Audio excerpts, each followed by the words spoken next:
but you're never gonna be me. Look the other way, what I'm doing ain't easy. Bloody hands stained from the people who deceive me. Muddy hands break through the chains, go free me. People like sheep, move feet, hurt it easy. You don't wanna be fast asleep when they scheming. Better stand tall, ready for a fight, believe me. When they try to change, you can say no, free me. So he's been looking. Hello, everyone, and welcome once again to another installment of the Geek Gauntlet Podcast. I'm one of your hosts, Mr. William B. Morgan, with a cast of thousands tonight. We don't have Janae with us, unfortunately. She had a birthday party with her family, so we'll have her back next week. But in the meanwhile, let me go ahead and bring everybody who we got on with us right now. First, she is the can't talk right now. Cosplay and TikTok queen. They bring my girl Cat on. Cat, what's up? What up, William? How's it going? How you doing? Oh, not too bad. It's been a good day out doing some cosplay with my group Heroes and Villains of Cosplay out at Rolling Oaks Mall here in San Antonio for halfway to Halloween. So, it's been a good day. Cool. All right, let me go ahead and bring on this next gentleman. He is the Twitter overlord. I need to start doing voiceovers. The Twitter overlord. Yeah. Remember my man Ambrose and Ambrose, what's up? Nothing much. Just another day in paradise here in Maryland. Do those two words go together? No, it's definitely an oxymoron. Oh, okay. Andrew, what's up, my boy? How you doing, man? Good to have you with us. Hey, let me go ahead and bring on this last gentleman who's been doing this with me for a very, very long time. Man, Shaw, what's up? Sup, everybody. How y'all doing today? All right. Kind of sad because we were the last episode of Titans, but what else? Ando! What up, Ando? How we doing, Ando? What's going on with you, bro? What's going on with you, brother? Yeah, kind of sad about that, but it's all good. The episode was all right. So let's go ahead and get into it. No Diamond tonight. She should be in a minute. All right, cool. Yeah, hopefully she'll be able with us in a minute. Let's go ahead and get started with news and review.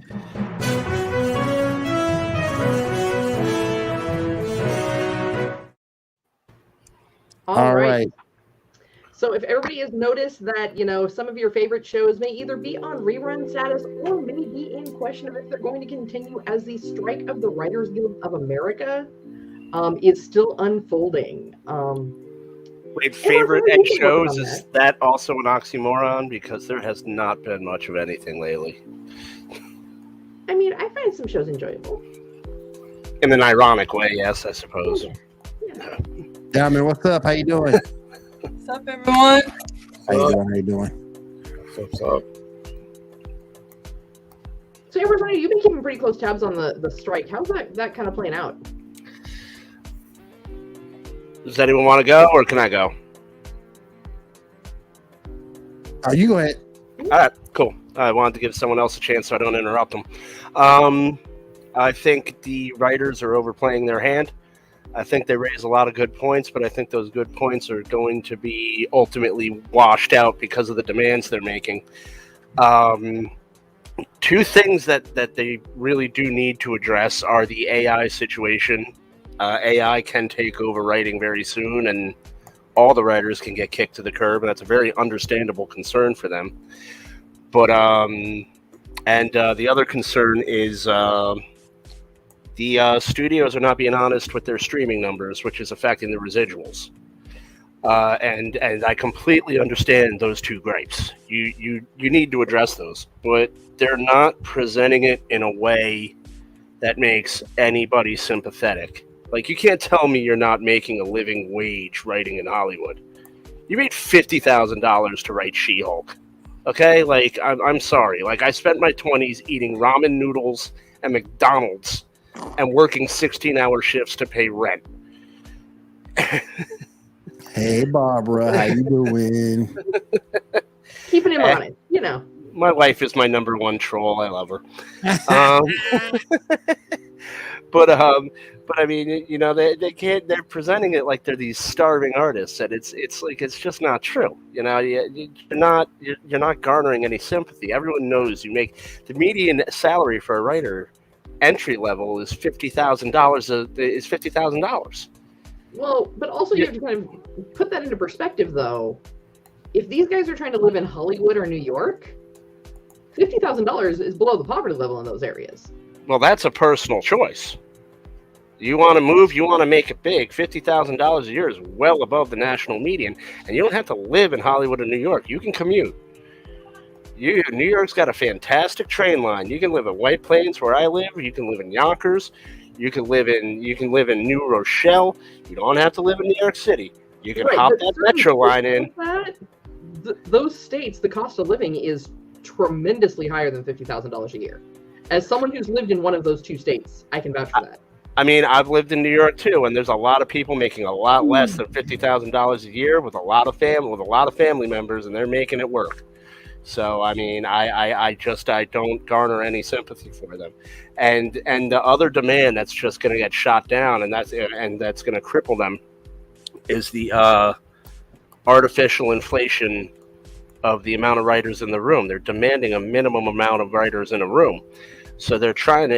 It's a job security strike, and you're going to kill your union, because all they're going to do is cancel shows. If you demand that 6 writers be in every writer's room at a minimum, not every show calls for that. So I mean they're just gonna. This is going to be an excuse now for the studios to say, you know what, we're going to cancel this show. We're going to cancel this show. We're going to cancel this show. There's going to be, in the coming weeks, if any agreements not met, I would estimate between 6 and 8 shows are probably going to get axed, whether they were renewed or not. And they're going to keep making these demands, and they're overshadowing the actual problems that they're facing. So it's going to be an issue. And I'm not saying the writers are 100% wrong. I'm definitely not saying the studios are 100% right. I'm saying it's a situation that the writers are approaching wrong, and the studios are going to take advantage of that. And I think the writers are just going to come out with the short end of the stick on this. Who else has got thoughts on this one? I mean, here's hoping that it gets, they find a middle ground sooner or later. I mean, last time I had a big writer strike, it took about a year or something like that. So hopefully they get through it. They go to the table with open mind and stuff, and just find some sort of common ground. Because it is true that studios do screw as many people as they can, and I don't know about the specifics about this thing, so I don't know. I mean, I'm just hoping things move forward, because we got stuff that we need to get rid of. I mean, the big thing is the transparency with the streaming. Nobody makes money from streaming, actually. And the way streaming is today, nobody actually makes money. But the big thing with writers and going to CAT, what did make their situation livable in places like New York and California were the residuals. Like, if you were a writer for Seinfeld or Friends, you made your money on that 2-hour block every night on TBS that Friends was airing or Seinfeld was airing. And they're not showing those numbers now that streaming is available. Seinfeld is on Hulu, I think. And they're not. Streaming is purposely and notoriously, the numbers are cloaked, and they're never forthcoming with it. You cannot have a definite number because the companies don't have to. And I think the FCC needs to step in there and say, no, you're broadcasting now. You need to give legitimate numbers. You need to pay the writers fairly for what they're writing, and there needs to be an agreement. You get X amount of dollars for every X amount of views on the stream, because this is uncharted territory on it, and it's something the studios are blatantly exploiting. So here's the thing, though, with streaming, though, the studios do have access to those numbers. Oh, they do. Nielsen tracks streaming. There's a delay. There's like a 1 to 2 day delay, but it still tracks everything. So, like, when they're tracking who's watching what live, if you stream it on, say, a platform like Paramount Plus, Peacock, or Hulu, as long as you stream it within 3 days from air date, it counts as being watched live. But they're not they're not obliged to be forthcoming to the public with their numbers. Nielsen keeps track, but Disney and Netflix and Disney have not been honest with their numbers. Well, Disney and Netflix are different though because they don't have a live network. Oh no, but what I'm talking about is the point of contention is the actual streaming. Like you write a show for Netflix, you write Stranger Things. Those numbers are muddied. They're not telling you how many people have actually. So residuals on that are being effed around with. And that is a major point of contention that does need to be addressed because they're pretty much stealing from the writers. The live stuff, yeah, that gets tracked, and you do get your residuals on that. But as far as actual like streaming services, when you have Netflix shows and Disney Plus shows, they're not obliged to tell you the actual number. So, I mean, it's kind of like how YouTube pays its creators. Like, you got X amount of views here, take $20. There you go. Like, and I mean, I think the writers need to be more forthcoming in approaching it that way than the starving artist and woe is me approach that they're taking. Because, I mean, I don't understand how they're saying, we don't want it to become a gig. We don't want it to become a gig occupation. It is a gig occupation. Shows are gigs. Like, what do you want? What do you want? What do you want to do? But here's the thing: some of those folks are hired by the network, and it's not just you're hired for one show. You are hired by that network to continually be writing and pitching to them. Yeah, but then you're a showrunner. So, I mean, that's different. If you're a writer, if you're a staff writer, you move. But the Writers Guild, so even people like Stephen Colbert, even though he is a personality, because of the fact that he started in Hollywood as a writer, he's still a member of the Writers Guild. And I wouldn't claim him if I was a writer. That's interesting. Well, but yeah, he was a writer. Yeah, him and a lot of people were. Yeah. So if you get hired on by NBC, ABC, you may not necessarily just be being hired for one show.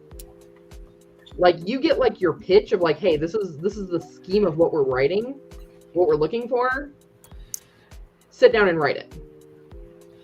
And so when you're working with these networks, they're not just being hired for a show where if you're being hired per show, then yeah, that is gig. That's a gig job. That's like me going on Fiverr and offering up resume writing services. Yeah.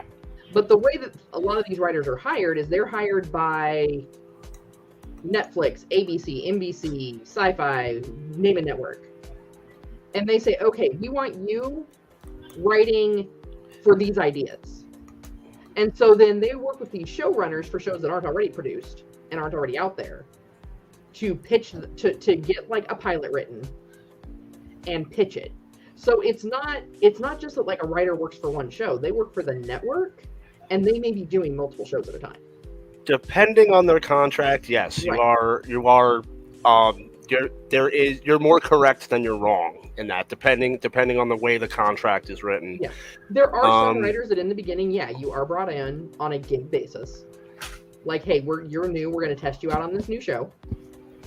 But for most of them, they've got contracts with the network, and they're hired by the network. It's not a per show. It's not, their pay is per shows they write on, but they are constantly writing and pitching pilots with the showrunners.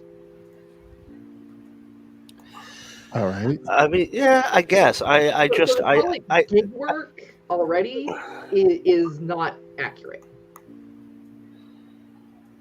Yeah, I mean, maybe for some writers, yeah, you're right. But I think for entry writers, for a lot of the writers that are striking, I think it is accurate. I mean, I mean, there are a lot of, the problem is there are more writers than there are programs.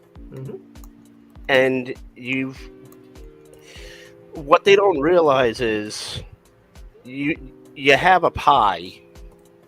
You can slice the pie into 8 delicious pieces, and everybody can eat and be full, or you could cut the pie into 4,000 pieces and everybody gets a little morsel. But the pie's not going to get bigger, and you're not going to get more money, and you're not going to get more work. Disney's not going to sit there and say, hey, we need to have 6 writers in every room, so think up 6 more shows. They're not going to do that. They're just going to say, this is what we have. Sorry, you, and you're fired. Your contracts are terminated. Go try Warner. We'll kick you down the street to Netflix. I mean, it's just, they're just not going to, it's just an unworkable plan to have demands for mandatory employment. The purpose of demands, though, is to leave places of negotiation. And also, we are in a terrible point in our economy. You'd never ask for a raise when things are bad. Oh, I would. Really? Oh, yeah. I wouldn't. I'm a career restaurant worker. I wouldn't. That puts a target on my back. Depends who you are and what you do. Yep. Yeah. I mean, I think if things are bad and business is bad, you got a lot of. It depends on what your business is. I mean, if you're in business with a raise and increase of revenue, hell yeah. But if you're somewhere where revenue is stagnant, then no. But like in my profession, hell yeah, I'm gonna have for a raise. I don't care what the economy is. So you're telling me if you worked for Disney and they just laid off 7,000 to 10,000 people, you would ask for a raise? Hell yeah. Particularly if my department is what's drawing revenue. That's like the NBA. That's like a difference between the NBA and the WNBA. If I'm in NBA, I'm looking for a new contract. Particularly if I outplayed my old one. But if I'm in the WNBA, no, because the WNBA is not making any money. They're making any money to begin with. But if I'm in the NBA and I've outplayed my contract, my stats increased. I go from averaging 12 points a game to 20 points a game. Hell yeah, man, for more money. It's done every day. So you're making my point kind of for me. It's done every day. If you wrote Willow or She-Hulk and your streaming service just lost 300,000 American and Canadian subscribers and 4 million subscribers worldwide because they lost their cricket contract in India, are you going to ask for a raise? If I wrote The Mandalorian, I'm going to. Mm-hmm. All depends on what you do. Mandalorian, but not every show is The Mandalorian, though. That's true. It all depends on what you do. It all depends on what you do. Yeah. It all depends on what you do, and all depends what situation you're in. If you're in a situation to where you look at security versus monetary gain, I got you, because at the end of the day, everybody wants job security. But if you're to the point that look, I'm gonna ask for this money because A, I'm worth it. B, I performed well enough to ask for it, and C, if you let me go, I got options. So either way, I'm regardless of the economy, I'm asking. Mm-hmm. I mean, that's a fair point. I don't necessarily agree with you, but I see where you're coming from. If I had a boss like Bob Iger, I don't even think I'd ask for a raise if things were good. I think he'd be like, yeah. No, if there's money on if the CEOs can get $1 billion bonuses, there's extra money for me if I'm performing well. Hell yeah. So and I can prove it, and I can walk in there with proof that I'm performing or overdoing what my peers are doing. Oh hell yeah, I'm asking. Yep. But good discussion. Good discussion. Let's go ahead and move on. What's up next, Cap? So think about things that are doing well. Guardians of the Galaxy 3. Who's seen it? I have not yet. I know Shaw saw it. I haven't seen it. Shaw, I have not. Shaw, you make me sick. It's really good. Worth it. I've heard because of the subject matter, the box office projections have dropped, but that's all I've heard about it. It's making a lot. Shaw, it's not saying there's nothing saying a lot of people really like the movie, but they're saying because it's dark. The movie is the subject matter is very dark, so it's going to affect the amount of people that are going to go see it. That's what I thought people wanted though, was dark. I said, it's really good, and like, there's some darkness in it, yeah, but it's not like, you know, a lot. You know what I mean? Let me ask y'all this: Yeah. What would you prefer from everybody here? What would you prefer? And this is the argument me and Shaw has, because when you go back, I'll use Batman Brave and the Bold. It made me upset because Batman Brave and the Bold was kiddie to me, but I was looking for more of a darker tone from Batman Brave and the Bold, and we got this kiddie stuff, and it's like I prefer dark versus kiddie. What do you guys prefer? I mean, it depends on, am I going, or is this a Marvel movie? And like my lovely wife said, we have some McDonald's toys. So this is a Marvel movie that is clearly marketed towards children. So if they're going to tackle things like, I think one of the issues is domestic abuse and animal testing, and stuff like that. And I've heard enough about the movie. I don't want to go any further because I don't want to spoil anything. But that's pretty risky stuff to tackle if you're going to bring a I'll give you 5, 6, 7-year-old into the. I'll give you because there's no domestic abuse at all in there. I mean, there's no there's not even any domestic relations in there, so that's not. That's not. Oh, okay, all right. Well, you've seen it, so you know. I'm just going by what I've read.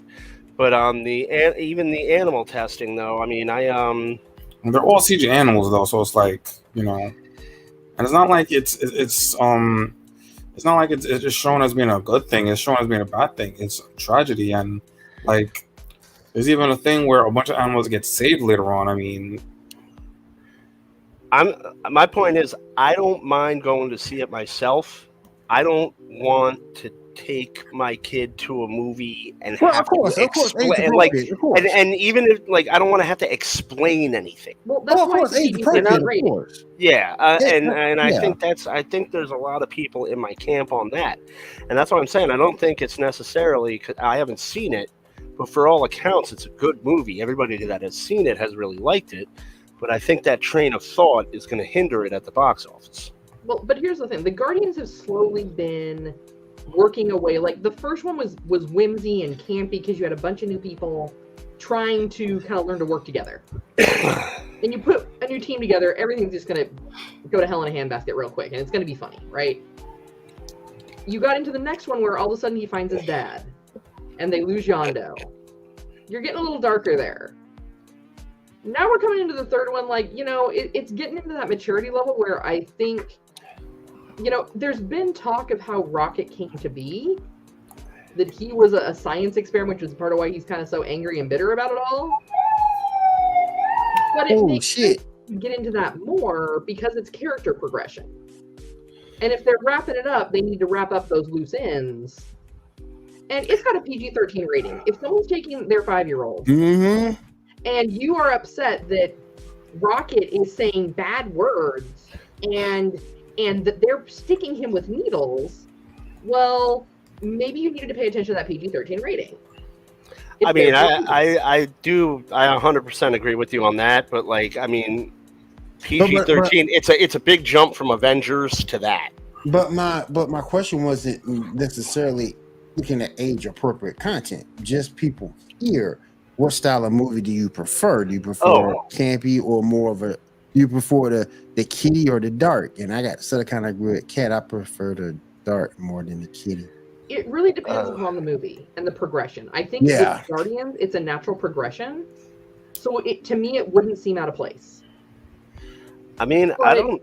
You know, that's a good question, and I like both. I mean, honestly, it depends on who I'm watching the movie with, and what type of mood I'm in. Because the two big like teen movies when I was a kid were Monster Squad and Goonies, and obviously one's a little bit darker and one's a little bit goofier, and I love both of them.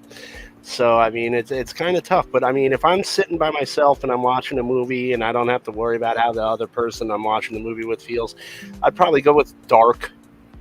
I'd probably go with something that's a little bit more thought provocative. But if I'm out with other people, I like to have fun, so I'd go for the goofy and the whimsy. Diamond, what you think? I like both. I have like a bit of both, but mostly for dark is like my thing because I like movies that like talk about serious topics, but also like has the humor side of it, where you can like laugh at it and be like also relate to it in a way. So like Jojo Rabbit, stuff like that. Yeah. Oh, Jojo Rabbit was great. I never saw it. So it's really good. You should watch it. It's great.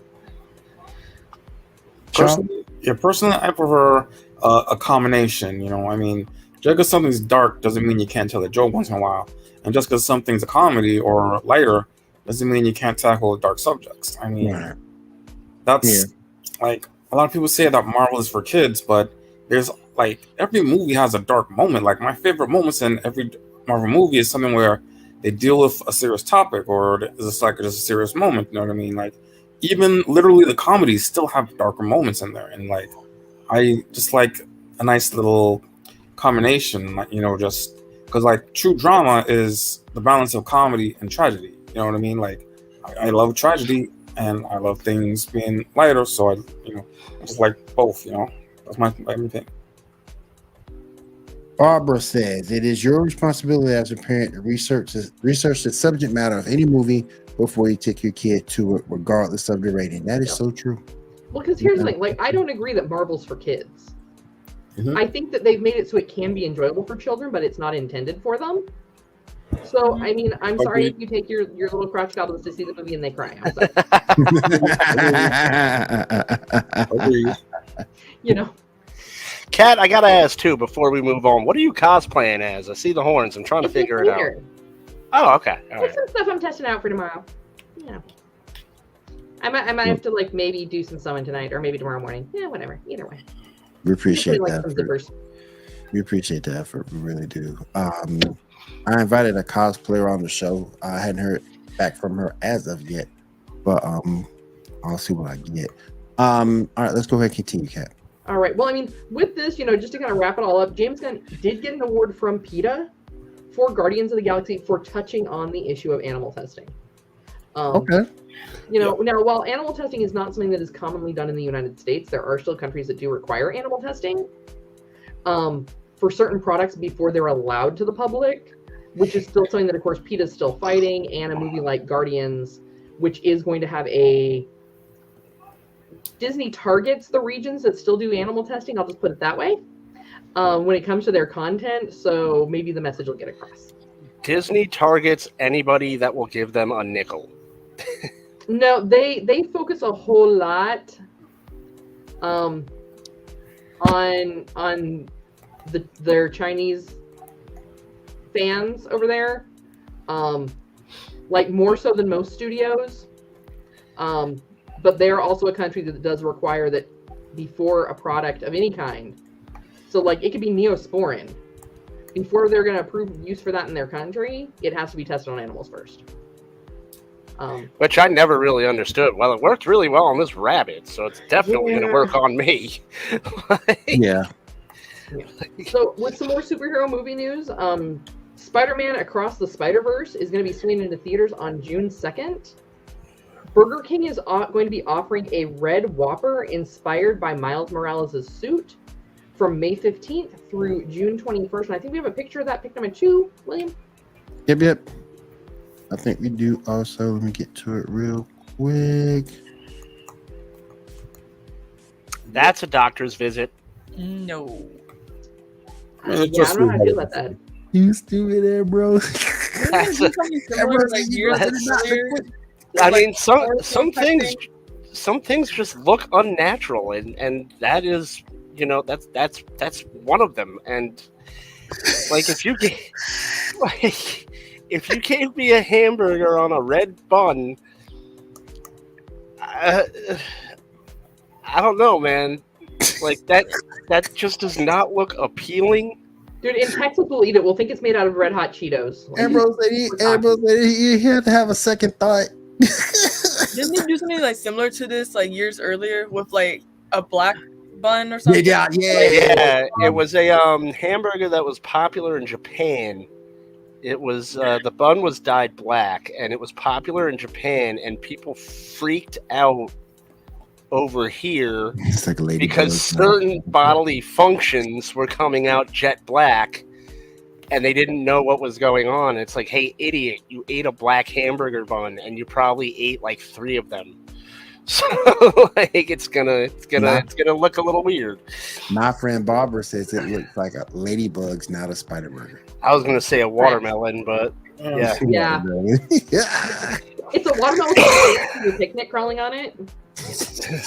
Oh, geez. Now Burger King is trash. I'm sorry. Oh yeah, especially the Burger Kings here. Like I've been to some good Burger Kings across country. Not here. Wendy's has the best training videos, though. No, the Navy has the best training videos. It looks like we also have some X-Men news in pick number 1.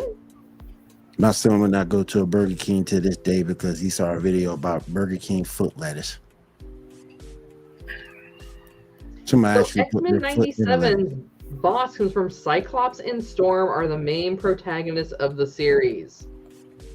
Nah. I think it's behind Storm, but I'm not sure how I feel about Cyclops. We all know my opinions on Cyclops. I hate Cyclops. Yeah. I hate Cyclops. Well, isn't that the point? Isn't everyone supposed to hate Cyclops? He's an over emotional. He's an over emotional simp. That's what he is. Isn't Cyclops like, I'm not buying foot pick Storm. Buying a foot pick Storm. He's too over emotional. I mean, I think I'd like to see. I love you, G. I'd like to see Ice. Why does Iceman always get the shaft? Well, they gave Iceman his doing the comic books. He's an Omega level mutant now. Yep. Yeah. He's freezing people from the inside. Solid. That's crazy. Bruh. There's a joke there. I know. I knew when I said it. Yeah. I read your mind. Yeah.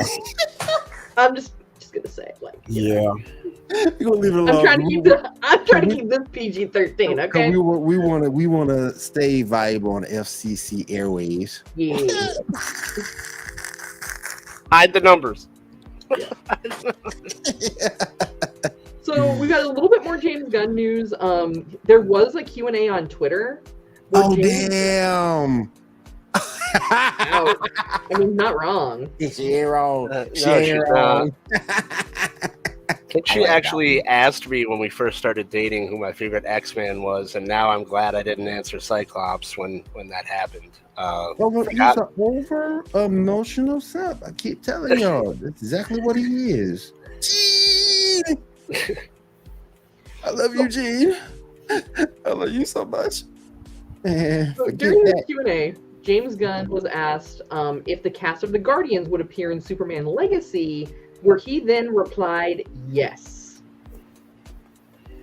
So maybe we're not done with, with the Guardians yet.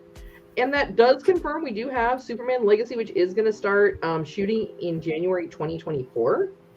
Of course, that is, so far, the writer's strike has not affected the film, but they may have to delay that if at any point in time they do have to make changes or anything. Well, I think Gunn is the lead writer on the film. I could be wrong, but I think he said he has to be part of the Screenwriters Guild. You don't get to write without being part of the guild. Told you. But I think he has it fleshed out. But I don't think there's anything that'll knock it off track before the writers come back, because I think he has the story fleshed out. I obviously don't think there's a script yet because there's no writers, but I think I'm still not trusting James Gunn.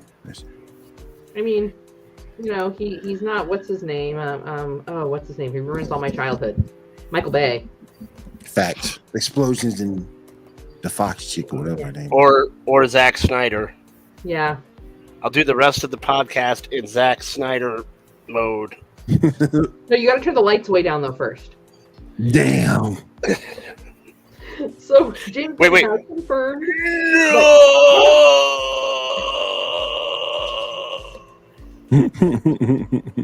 So he did go ahead and confirm that Crypto is going to appear in Superman Legacy, so we'll see how that pans out. Yay!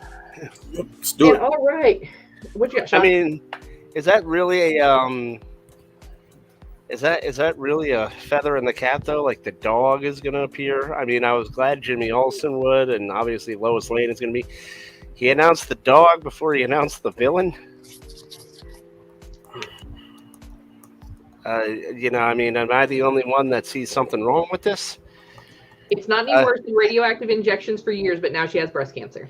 Who's the bad guy going to be? Yeah, the bad guy is definitely going to be announced. Everyone loves dogs. Yeah, Crypto is going to be in it.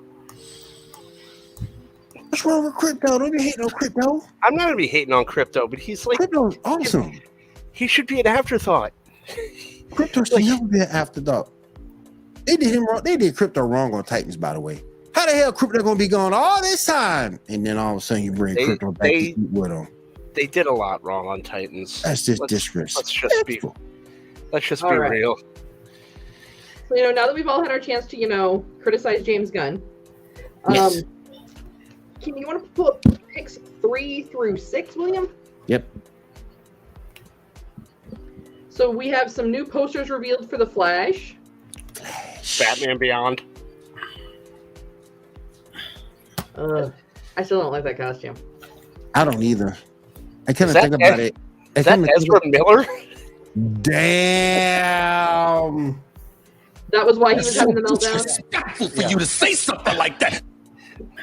Damn, that's wrong. You know what though? I've never Hurtful but truthful. You know what though? I've never been a Sasha Cali fan. Never. No disrespect to her, but I've never been a Sasha Cali fan. It's like she's just like her presence is just there. Nothing personal against her. I just don't think she's going to be a very good Supergirl. And again, she's got a heart. She's got some more images. She got a hard mark. She got a hard brutal. mark to follow. All right. Let me go back one more time for those who missed it. Okay, Supergirl. The Flash, of course, I would hope he's going to be in the film. Can I just super kick him? Shawn Michaels super kick. I think I'm sexy. That's Disco Flash, Exactly. All right. Well, are we ready to move on to talk about some of our TV shows for the week? Yes. Yes. All right. Let's go ahead and, since we just haven't gotten enough of The Flash, let's go ahead and talk about The Flash. Eddie thought we're getting this, but now Shaw, help me out.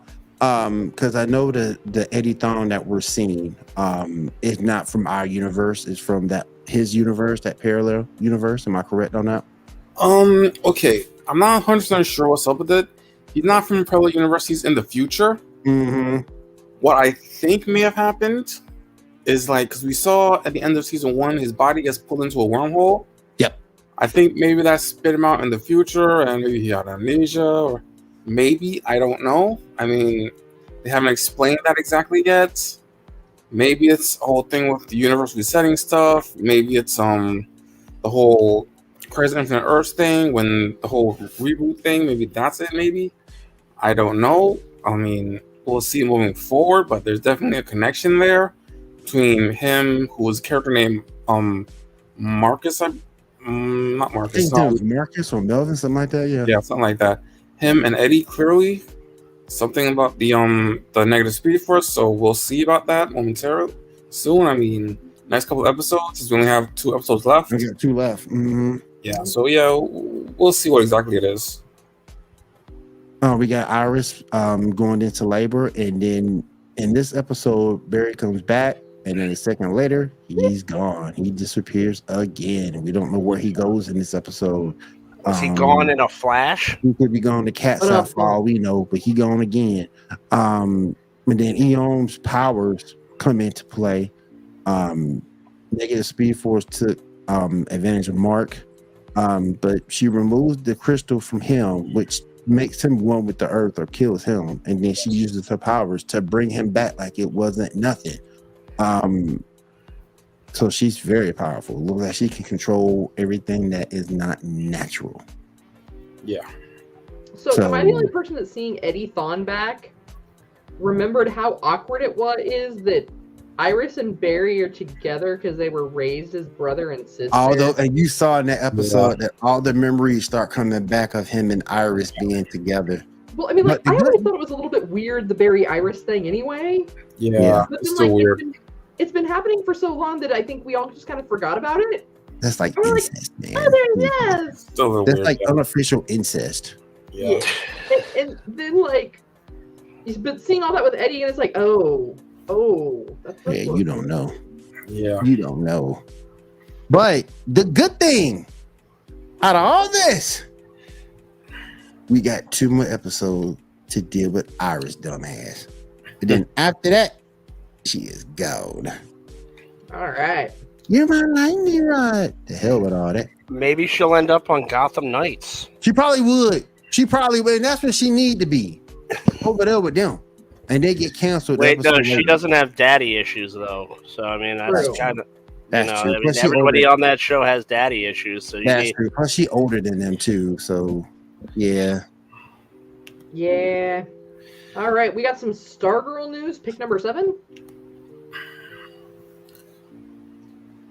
All right. Well, that would have been interesting.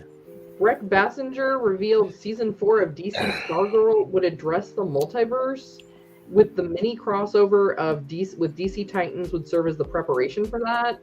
The actress also confirmed that a crossover with The Flash was discussed, but never got off the ground. Yeah, I'm ready for that show to be over. Wait, who was it when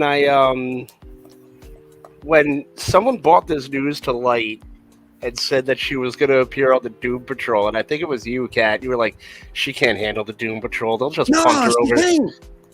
They'll just punt her over to Titans." So here we are. Yeah.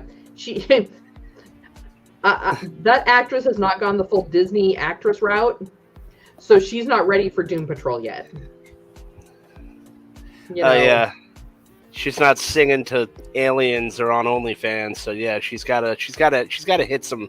She doesn't have to go all the way to rock bottom, but she's got to go down. She's got to meet the low bar. I'm just saying, you can't put a character that's that Mayberry on a show that's that not. Feel like we got a question in the chat, guys. PlayStation Showcase on May 12th will be Spider-Man and Wolverine, Mortal Kombat 12, and Injustice 3? I haven't heard anything about Injustice 3. I don't know anything about Injustice 3. You hear anything about that on that, Diamond? I just heard about that the showcases will happen at the end of May.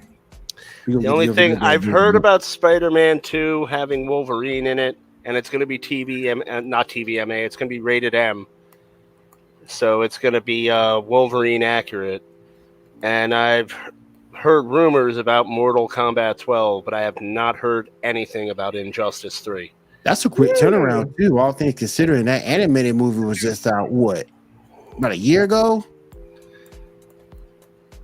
Mm-hmm. I love to see an Injustice 3, though. I ain't gonna say a lot, because you can do a lot with Injustice 3. There's so many loose ends on 2 that you hadn't really answered yet.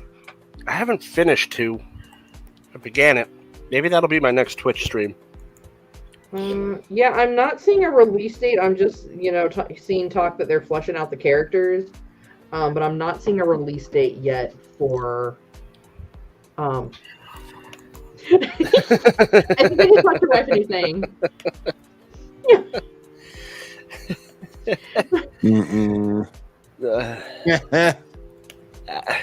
I don't know. I my kid already tries to play like the crossword games and stuff I have on my phone, and it's already just okay. Yeah, you ruined my turn. I had to wait a whole 24 hours now. You need to get back in there. I need to give you nap time back. Is what I need to do. You little. All right. So now we've got onto that, and now onto my next Mayberry show. Oh. Superman and Lois. Let me guess. Lois is sick. I'm at the halfway point with this show because I know it's rumored for cancellation. I'm 50-50 on whether it should be canceled or we keep it going. So most recent I've heard is that they're going to try and renew it for one more season. Well, I mean, everything's getting renewed right now because there's a strike. But the only thing, so it's like, yeah, sure, we'll renew it. The latest word I got is that Gotham Knights and Superman and Lois are maybes, like hard maybes, but HBO Max might save one show. From what I've read, if Gotham Knights gets, to piggyback off what Shah said, if Gotham Knights gets saved, I don't think it's going to be on the CW. I think HBO Max is going to take Gotham Knights, and Gotham Knights get saved. Ain't nobody watching Gotham Knights. And I don't understand why they cancel Titans. I mean, as many flaws as Titans has, at least Titans is watchable, and you can say, all right. Ain't nobody watching Gotham Knights. Yeah, because that's really the folks that own the CW. They also own Discovery. They're really pushing the reality TV angle and the white people flipping houses. Well, I think when Max comes out, Discovery is going to be a part of Max, and that's why they're dropping the HBO. Yeah, and that's another thing with the strike. Am I wrong? Is there no? You ask where's the lie, and there's no lie to be found. And that's another quick 10 seconds. That's another problem with the strike. Oh my God. Daddy Zaslav will just say, "Hey, guess what? Reality TV time. I don't need any of you guys." Yeah, but not all of us watch reality TV. Like, I barely watch the CW. You guys make me do it. Exactly. Gotham Knights is the mole man of Gotham show. Mole man like that. Just that mole man, man. Nobody's gay for Mole Man. But nah, he's my thing with Superman and Lois. I'm halfway there because when Superman comes into play, it's great. When you see him there, his fight scenes are decent, the storyline's decent. I think everything's good when it's dealing with Superman. My issue with this show is when you start going down to other avenues. I ain't trying to be mean. I ain't trying to be wrong. I don't give a damn about the kids. I don't give a damn about Bruno Mannheim. I know he's a big bad, but I don't give a damn about him. I don't give a damn about his wife. I want to see Superman and what's going to pertain to him. Because you got a lot of stuff going on with the kids that you're showing. You got a lot of stuff going on with Lana that's going down. A lot of stuff going down. First of all, Lana's a bitch. And then after that, you got a lot of stuff going on with Lana's kids that we are forced to watch. I don't want to see none of that. I ain't signing up for none of that. I want to see Superman. If I can't see Superman, cancel this shit. Well, that's been the problem with Superman since Christopher Reeve died. They've not been able to nail it down. Look at Man of Steel. He was like a trucker. He was Wolverine for the first half of the movie. Like, he's hiding out in Canada. He's Nobody's gay for Gotham. I mean, he's hiding out in Canada, and then he comes in, and it's like, Kevin Costner's his dad, and his dad's like, "Don't save me, son." And he's like, "Oh, my dad's dead." And then like something like mundane happens, and he's like, "No!" And it's like, dude, like you weren't even that emotional when your dad died. Like, this is really you're all over the place, Soups. Where are we going here? I mean, we already know the tropes. Like, you have to so I mean, maybe there's like the superhero handbook that says if you have a flying power, just accept that your parents are gonna die. Maybe he was just like not too attached to the idea of Kevin Costner being his dad. I mean, I don't think Kevin Costner's kids are that attached to Kevin Costner being their dad. Mm-mm. It's like, wasn't your dad? How can they be that attached? Wasn't your dad in Waterworld? But that's my only issue with that show. You don't get enough of the hook, and the hook is Superman. The hook is not Lois Lane. The hook is not Lana Lane. The hook is Superman, and you don't get enough of the hook on the show to keep people interested enough. And that's why the first Superman and Lois was so good, because it was cheesy. Yep. Yeah, it was like it was unbelievably cheesy, but like, Dean Cain was Superman. It was Superman and Lois, The Adventures of Superman, and you got a lot of Superman. I'm just saying, with all the radioactive injections, why are they going with breast cancer and not uterine cancer? That's a good point. And at this point, wouldn't they cancel each other out because you're using radiation to fight cancer? So she got the cancer through the radiation because radiation does cause cancer. Then wouldn't I'm just saying, like the radiation will cancel out the radiation. But I mean, it's like this is a radiation that they really have. I mean, it's Kryptonian radiation though, so I don't know how you combat that. Well, I mean, you know? So if we're gonna go down that trope, then Kryptonian radiation may not even cause cancer. It may only be the nuclear radiation that we have here that's based off of, like, you know, uranium isotopes. So I'm still saying that, like, the Kryptonian, you know, her radiation injection, Kryptonian radiation injections, to keep it PG-13, you know, should have counterbalanced out, and, you know, when I get that feeling. My thing my mind's telling me no.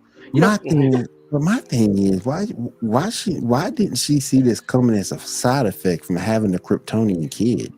But wait, don't they have kids? Yeah. So how come the kids don't got cancer? Because one's Kryptonian and has powers, and the other one, he's just a junkie that gets high on Kryptonian meth. Okay, so methamphetamine cures cancer. That's what we're going with.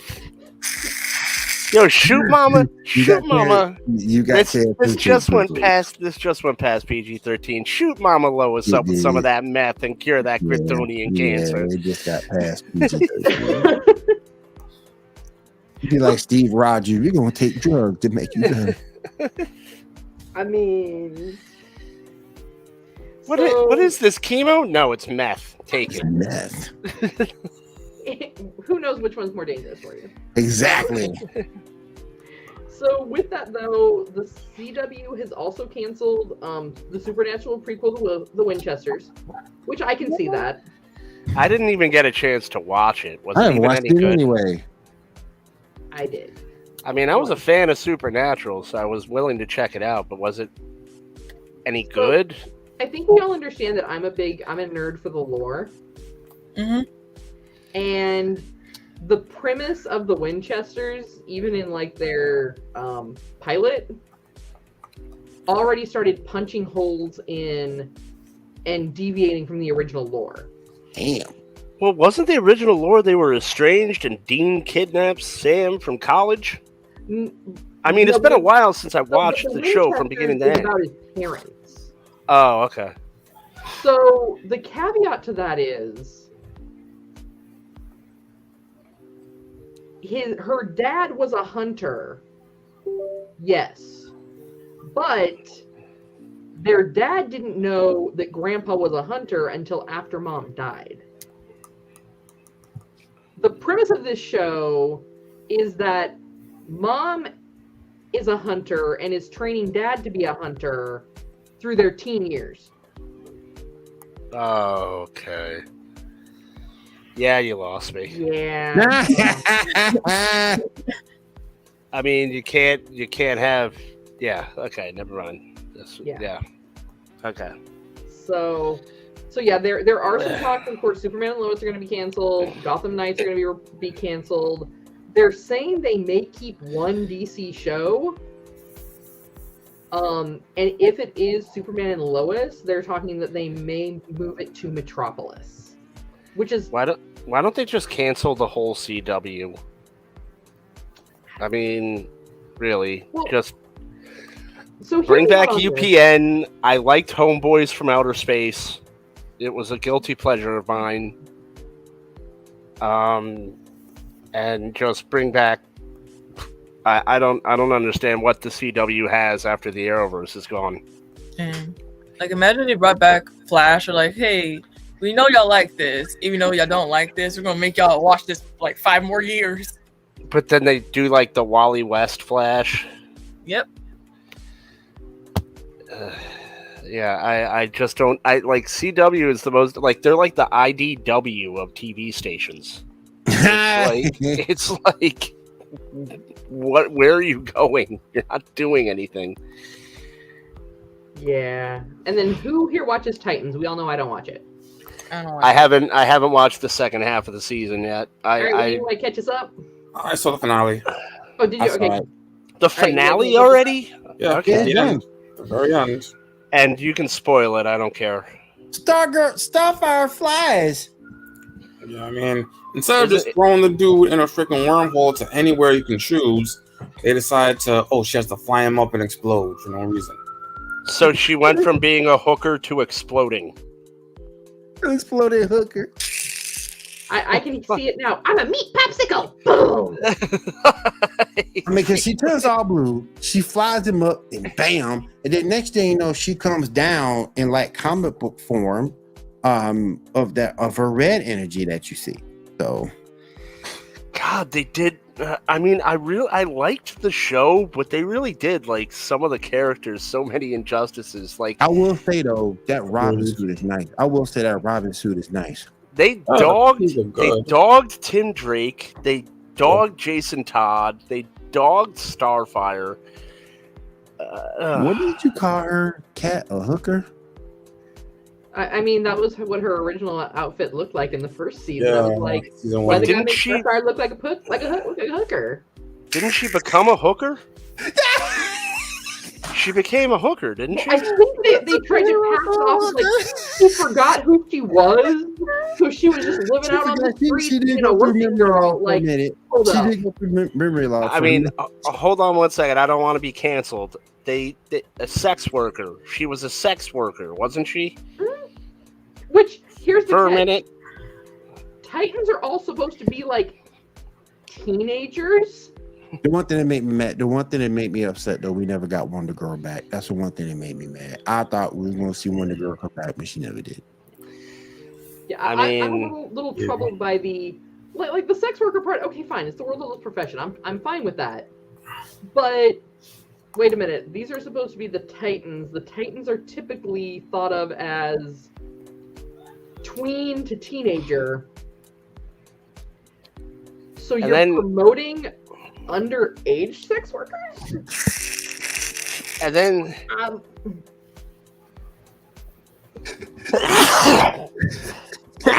and then Red Hood showed up, and he was supposed to be the big bad, and then he was just like, yeah, okay, I'm just gonna not do this anymore. They have enough problems on their own. They don't need me ruining their day. Like, I'm fine. I'm just gonna, I'm fine. So now that we've derailed back on our topics here. So she made the meat popsicle explode. Yeah, she made Brother Blood explode, and then toward the end, everybody's talking about toward the end of the show, what everybody's going to do, because everybody's going to leave the Titans, but they keep, how you say, well, I'm leaving, but I'm going to be so far away. So if you need me, you can call me. So it shows everybody doing what they're going to do. You get a brief cameo of Superman's foot as he tries to teach Superboy how to fly. And then I think Robin decided to go back to Metropolis to train and do some other things. Raven's going back to school, or going to college, because you sort of kind of forget how old Raven is in this. She's like, what, 15, 16, something like that? Yeah, about. Yeah, so, she grown ass chick in a comic book, but in this, she's a little girl. So yeah, that's pretty much about it. We got Superboy coming back. He's gonna stay in Metropolis and learn how to fly from Superman. And Robin and Starfire just stay together. That's pretty much about it. Wait, how does he need to learn how to fly? He's Superboy. Superman didn't need to learn how to fly. He just kind of went like. Well, if you look, they fall in the nest and they don't know what they're doing. They just go splat. It depends. It depends on storyline you look at. Because if you go back to the day, Pa can't actually taught him how to fly with balloons if you go back that far. But in recent stories, that's like the worst dad ever. I think you have the ability to fly. Here's some balloons. Let me talk to you. Well, it was more to help to guide him in flight than anything. And 40 years later, some dude in Australia did that and almost died. Mm-hmm. And they made a movie about it. Now he's famous. He was and he's famous, and he's still famous, and he ain't Superman. So. And he's not Superman. Did that same thing with his son. He's like, "You're my son. You can fly. I don't know if I can." And he just laughs and pushes him off the roof. I also don't like how Titans killed Lex Luthor. But Lex Luthor died due that stink deity. A couple Yeah. episodes back. I mean, I was like, why would you? It's like, oh, sweet, they got Lex Luthor coming into this, nice, and then it's like, oh, I'm dead. Well, you had to move the story because if you didn't kill Lex, then Superboy would have done what he did. So I don't know. I was just like, why are you even going to bother introducing the guy? Why can't you just say, like, off screen, like, Lex Luthor's dead? Because Lex Luthor comes on screen and you're like, oh, it's about to go down. Lex Luthor's involved. And it's like South Park. And he's gone. well, at least the dude got a check. He got a check. Yeah, check He's for Lex Luthor. How many checks does he possibly need? But I'm talking about the actor. Not him. Oh, okay. Yeah, the actor got some checks. All right, so we made it through our TV shows. Diamond, what do you have in gaming news for us? So, so someone found a letter that was sent to Miami for billboard advertising for Rockstar that is thought to be the leak for GTA 6. However, that was debunked by both Reddit and GTA forums, with people finding out that the letter may or may not be from ChatGPT. Damn, really? I lost it. What was that last part? It may have been written by an AI. Yeah. Like, I use ChatGPT all the time, so. Same. I know I do. So also, Amnesia the Bunker was supposed to be released towards the end of May, but has now been delayed till June 6, 2023. Okay. Also, Mortal Kombat 12, NetherRealms, and Ed Boon are teasing that the next installment with the newest teaser showing a ticking clock going from 9, 10, and 11, then jumping to 1. It looks like they might have a full reboot of Mortal Kombat. There's also rumored that the add-in characters for MK12 will feature either Homelander or Peacemaker. That's interesting. Okay. That's interesting, but I mean, it's kind of like they were really going strong with they had Jason and they had Freddy and they had the Predator, and now it's kind of like they're going goofy. Like, I'd like to see like Pinhead come in. True. Or I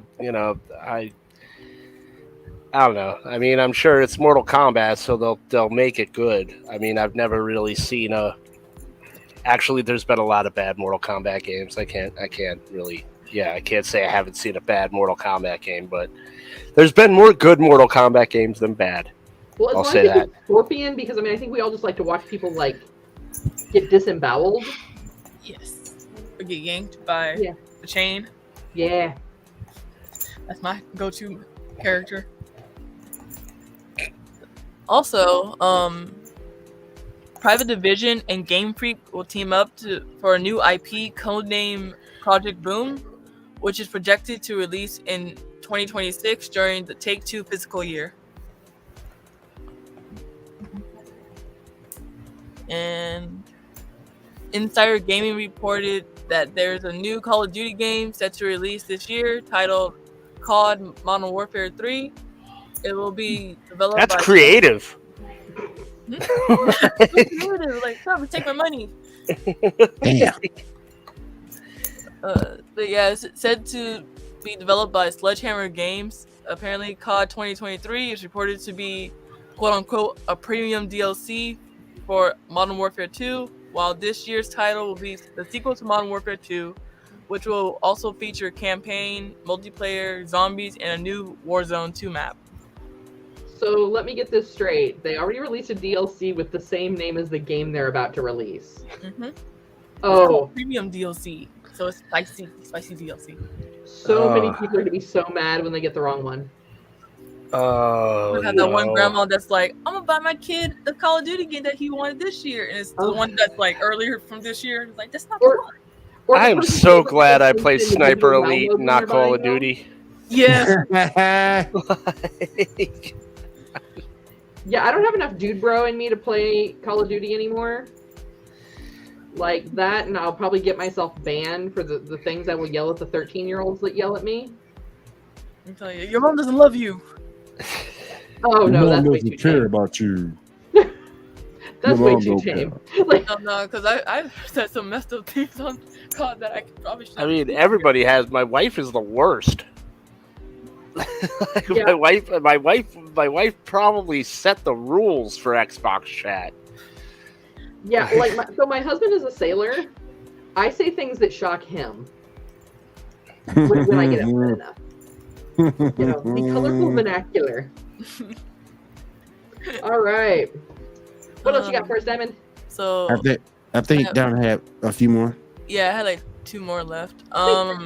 So Asus ROG Ally the Steam Deck competitors will now be released in the middle of June and has been given the fair reviews. It'll cost $700. So, yeah. Cool, Wait, cool. $700 for what? For a Steam Deck. $700 for a Steam Deck. Is that like a magic hell no. cards or what is that? No, it's it's basically a Switch, just like it connects to the Steam. to Windows and everything. Oh, so it's like a Steam console, Yeah. and it's $700. Mm-hmm. I'm gonna say the same thing I said 30 years ago when the 3DO came out, or actually no, because I was like 8. I'm gonna say the same thing that like my dad said when I asked for the 3DO when it came out. You're out of your fucking mind. Craziness. I mean, at that point, you might as well just buy a gaming rig. You're gonna pay a little more for your gaming rig, but your gaming rig is gonna be more versatile. I mean, isn't Steam PC at that point? You may as well just spend the extra couple $100 and buy a good PC. Mm-hmm. Mm-hmm. But you know, it's the way of the future. You gotta be able to like keep up with the times. So is Rosie the robot, and I still don't have a robot made. Thank you very much. That's a greater atrocity. Where's my Irona? That's what I want to know. Where's my Irona at? No, I have a 3-year-old that thinks she's the best helper in the world, and she's Facts. she's a good helper, but you know, Where's my Irona? Where's the robot chick from Big O? That's what I'm talking about. Where am I We're not gonna have floating anything like iRobot. We're not gonna have that yet. I don't want. I mean, my ass. at this rate, I can't even afford Robbie the robot from Lost in Space. Damn. And all he needs to do is tell me if I'm in danger. Like, I need to come in the door. Wife is mad. Wife is mad. Okay, I'm out, Robbie. Peace. Gonna go. I gotta come back 2 days later. So also in PlayStation news, the PlayStation Showcase will be on the last week of May or early June, which may include Konami stuff, with PlayStation making a deal with Konami for Silent Hill, Metal Gear, and according to Jez Corden, maybe even a new Castlevania. Wait, can I ask you for clarification real quick? Mm-hmm. When you say making a deal, does that mean it's going to be a PlayStation exclusive? Mm-hmm. So Microsoft wouldn't have. All right. Wow. All right. That's very interesting. That's if the deal goes through and they're like, oh yeah, we'll have more people try to buy PlayStations for our to play Silent Hill or so. That's very interesting that like Metal Gear. Well, Metal Gear is tied to PlayStation, so that's not that surprising. But the other games are kind of wow. I think it would be like a what's it called with Xbox doing their acquisition of all these like other companies. I think that would be like a chess move for them. Yeah, and I think the thing, if I correct me if I'm mistaken, but didn't that fall through? Mm-hmm. Didn't the court say that that's a no-go? So yeah, Activision Blizzard is back on the market again, isn't it? Mm-hmm. So if like PlayStation decides to say, hey, we got an offer you can't refuse, we're going to do some Godfather type stuff and leave a horse in your bed if you don't accept my offer. PlayStation did a Nintendo.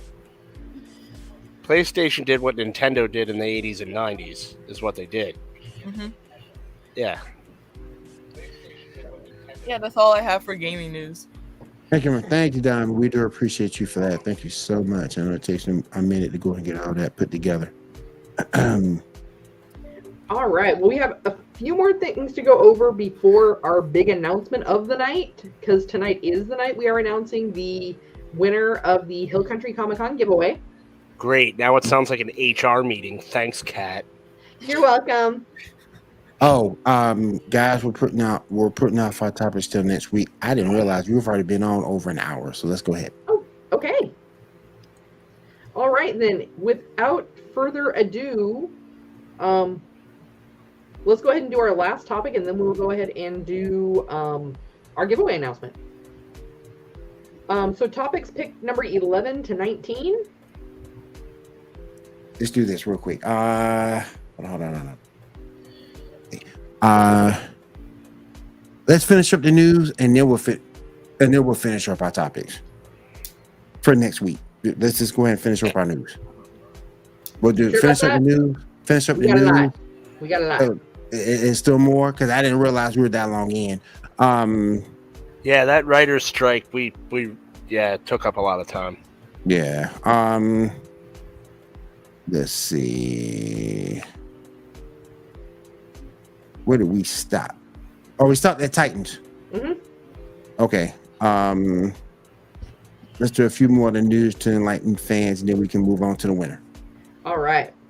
So Dave Filoni has been credited as the sole writer for all 8 episodes of Disney Plus's series for Ahsoka. We'll see how that goes. They're also talking a little bit more about Acolytes. So the way that they are wording it is that the show is going to be queer to the point where it is campy. So it's either going to be really weird, but here's kind of my personal beef with that is Acolytes are a division of the Sith. So how can that be campy?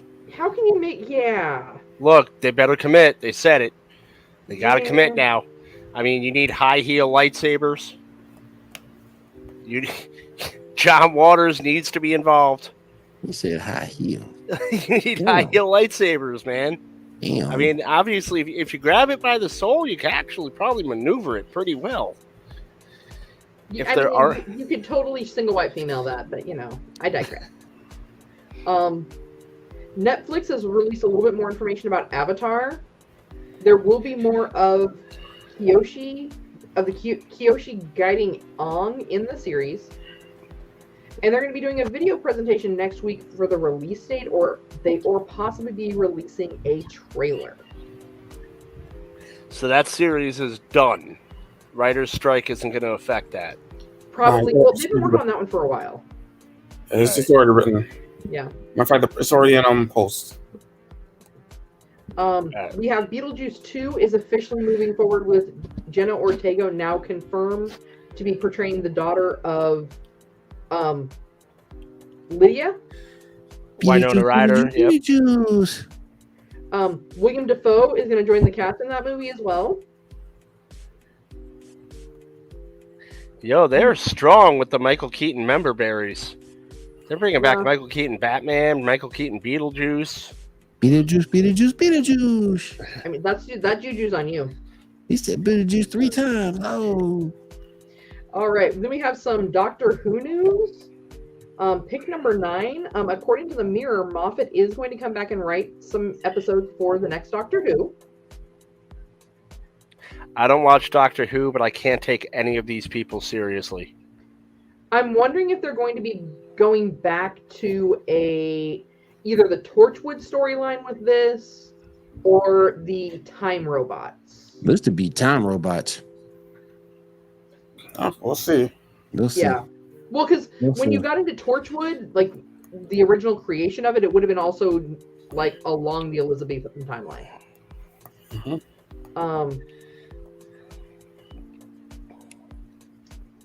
So we have titles for 3 specials. One of those titles is going to be the Star Beast.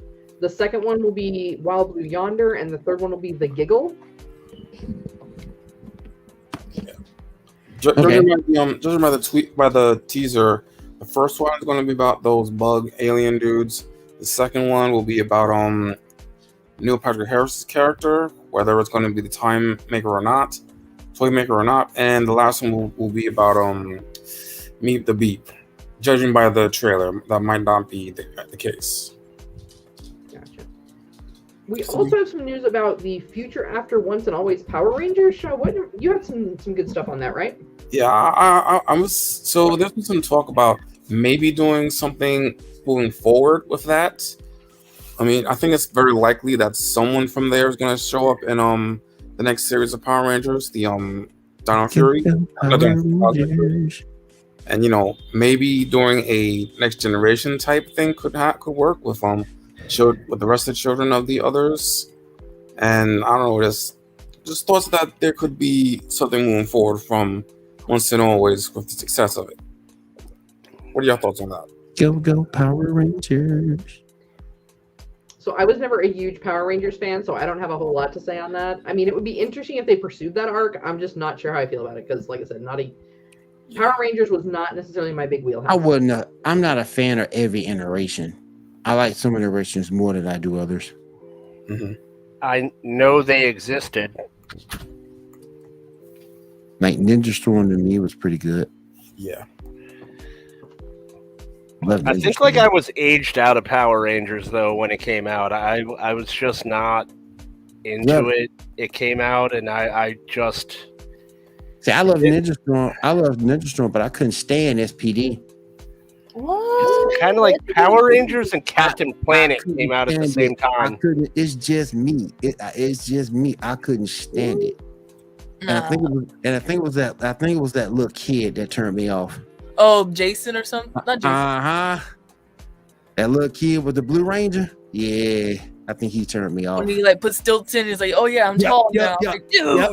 And then all of a sudden he come into the Ranger. He grown all of a sudden. Man, come on, man. Get the hell out of here. But some of them I like Ninja Storm. I love Ninja Storm. I love the original. I love when all the Red Rangers went at it with one another that one episode, and of course the Teenage Mutant Ninja Turtle crossovers. Loved all those. Did she just say Captain Planet was far better? Yeah, because I said earlier. I thought that Captain Planet came out at the same time as Power Rangers, and I wasn't even either of them. Although Captain Planet had a majestic mullet. I think in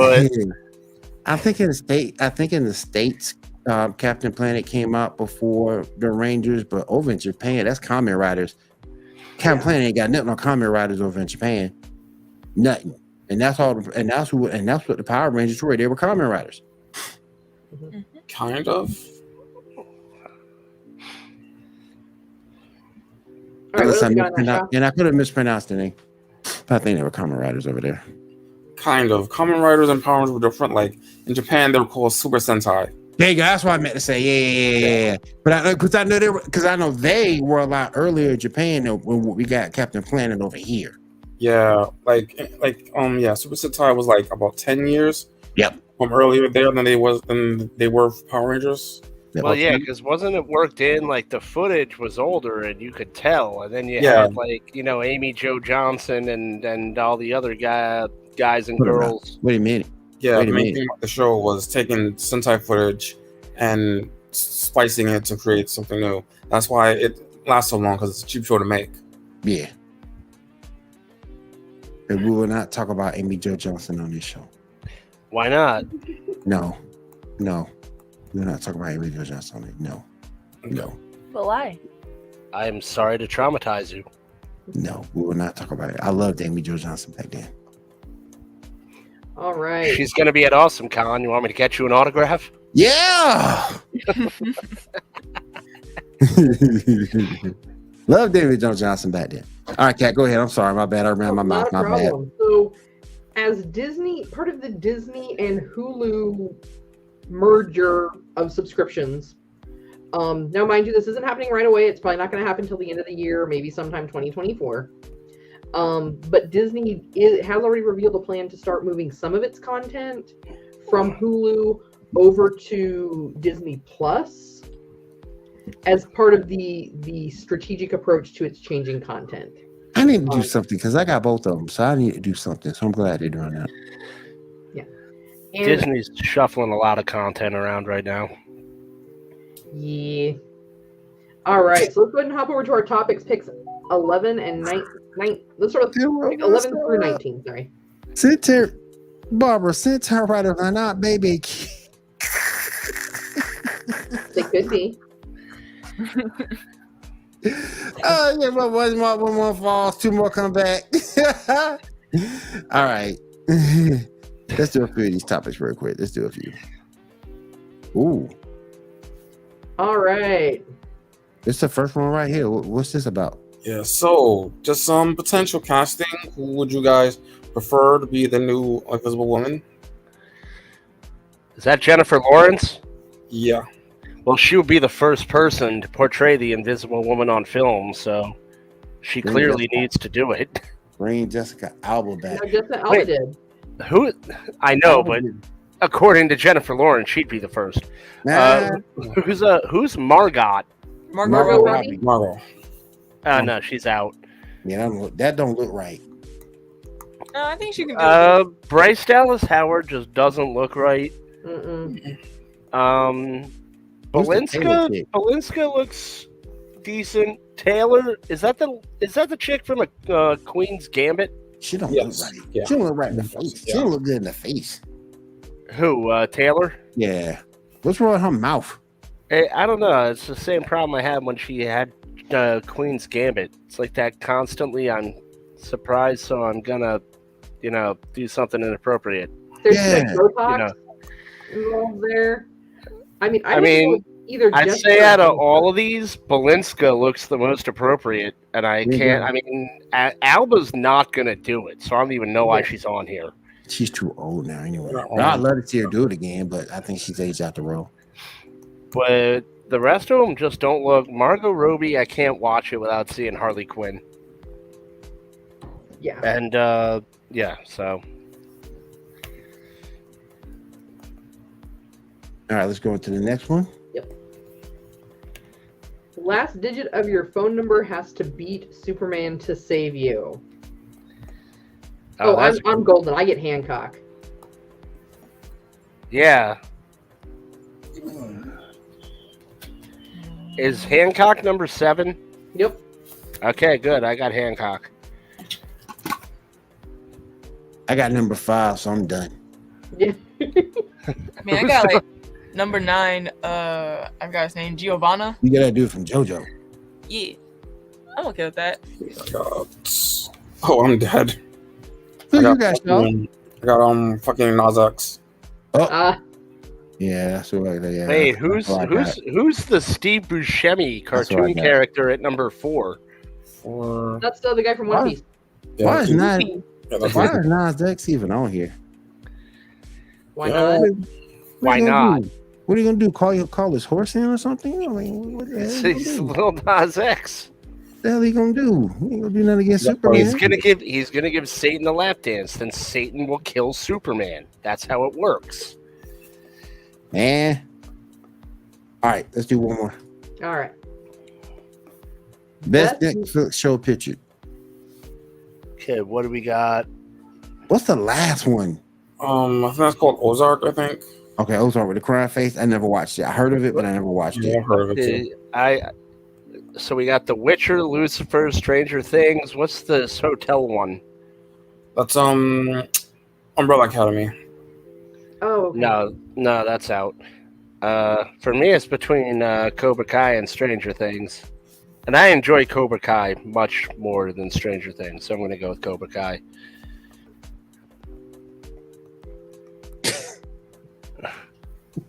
See, and I'm kind of torn between Lucifer and Stranger Things because Lucifer didn't originally start as a Netflix show, Facts. but when Fox brought it over, it was pretty good. Yeah. Um, They do it. I liked it either way. But, I'll go with Lucifer. Stranger Things is truly Netflix, so I'll go with Stranger Things. I'll go with Lucifer. This I is go my with cup Stranger of tea. Things. Lucifer is more my cup of tea. All right. I'm gonna do one more here. 124. One will protect you, the others will try to kill you. Choose wisely. Oh, we did this one before, didn't we? Yeah, my bad. Is Oh, you that did, the? Is wait.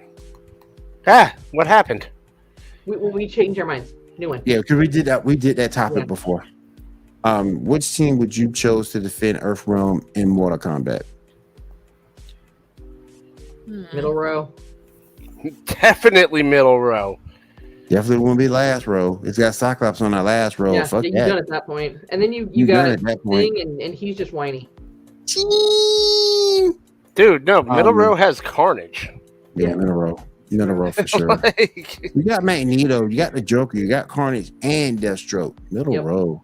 Yeah, media bro. Yeah. all And you none of need them- is Carnage. And none of them are scared. And none of them are scared to kill either. Mm-hmm. But Cyclops wouldn't kill nobody. Ching! That's all he'll talk about. Still ass.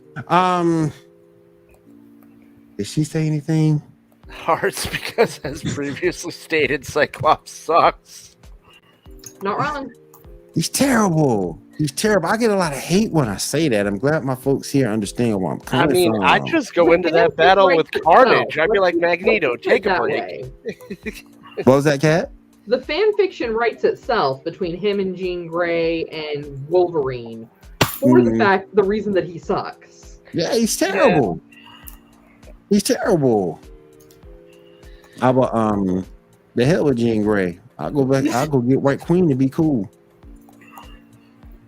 That's what I do. You saw those two together before, so you might as well just keep that relationship going. But anyhow, if you could break up Spider-Man and Mary Jane, you could break any couple up. Yup. So that's my Wait, they broke up Spider-Man and Mary Jane? Mm-hmm. point. Mhm. Yeah, Both of the them. newest Mhm. issue, it was like it just went downhill. God damn it, Marvel Broke 'em sucks. Broke them up, man. Broke them up. Oh my Hell, they did the same thing with Storm and Black Panther. Yup. Yeah. Marvel Shit sucks. that made sense. They fucked it up. And there goes that PG-13 rating.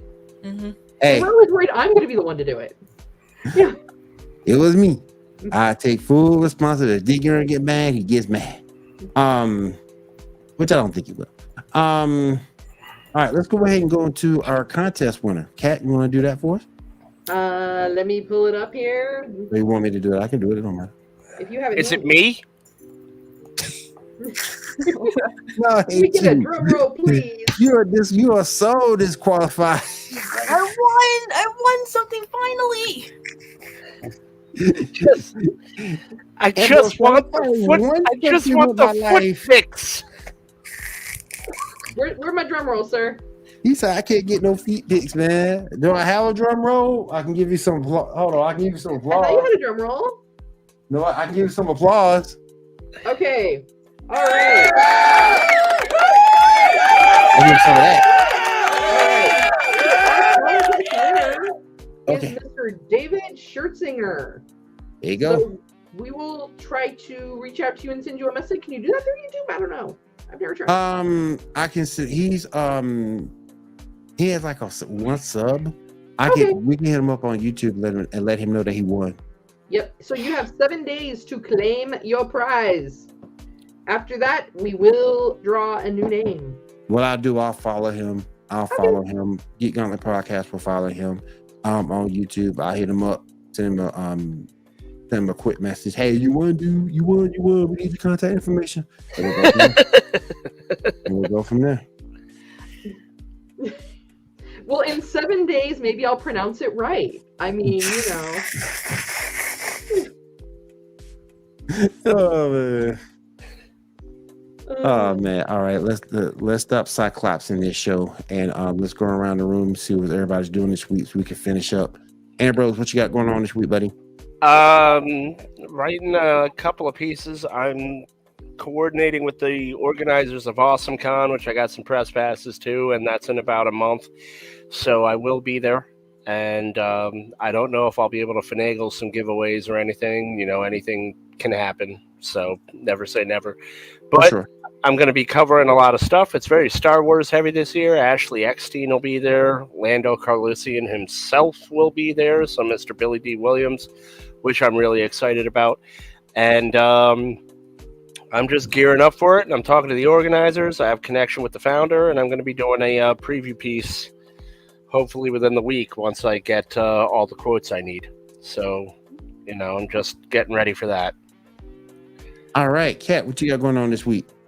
All right, so tomorrow I should have an article going up about my coverage from ChupacabraCon from last weekend, which is why I could not be here with all you lovely people. Tomorrow I'm going to be out. If you're in the San Antonio area, head on out to Halfway to Halloween. It's out at the Rolling Oaks Mall. I will be out there with Heroes and Villains of Cosplay. We're a local cosplay and gaming group, so come on by and say hi. Cool. Diamond, what you got going on? I'm gonna start gaming with commentary or using my headset now. So with cool. Video. Cool. Okay. Keep those videos coming on the Geek Gauntlet page. Shaw, what you got going on this week, buddy? Shaw. Mr. Shaw? What you got going on for you, buddy? Yeah, nothing really. I mean, same old for this week, but I am planning for some stuff moving forward. I will keep you all posted. All right. With me, we got a lot of guests coming on the show coming up this week. Got a few call in. Got a particular gentleman. I don't know if I'm gonna spoil it now. I might do it midweek. Does he like feet pics? You know, I just met him last week, so I don't. So it's not who I was thinking about. No, hell no. So it wasn't but I just met this gentleman last week, so I don't think that would have been appropriate for me to ask him that at a con. I mean, everybody want to know. Hey man, you in the. I mean, Oh my gosh. But he is an actor. And I'll keep it on my hat for a little bit longer, kind of build the anticipation. But he's an actor. He was in Wakanda forever. He was author in Gotham Knights, and he's got some interesting story from Gotham Knights as well. So I'm gonna keep that under my hat for a little bit longer, probably announce it on the community tab on our YouTube page. So we kind of get excited about that. So we got some guests coming through. Still waiting on my cosplayer to reach back out to me and let me know if she can make it through. But if she can make it through, that would be great. So we got hopefully got a lot of things coming up guest wise with the Geek Gauntlet podcast. And if there's nothing else you lovely folks want to go over, I want to thank everybody for being here with us this night. We do appreciate it. We'll see you guys again next week, same time, same channel. For myself, Kat, Ambrose, Diamond, and Shaw. Janae, we miss you. Hopefully we'll see you next week. We'll see you guys. No, Take Janae's care. my nemesis. Later, guys.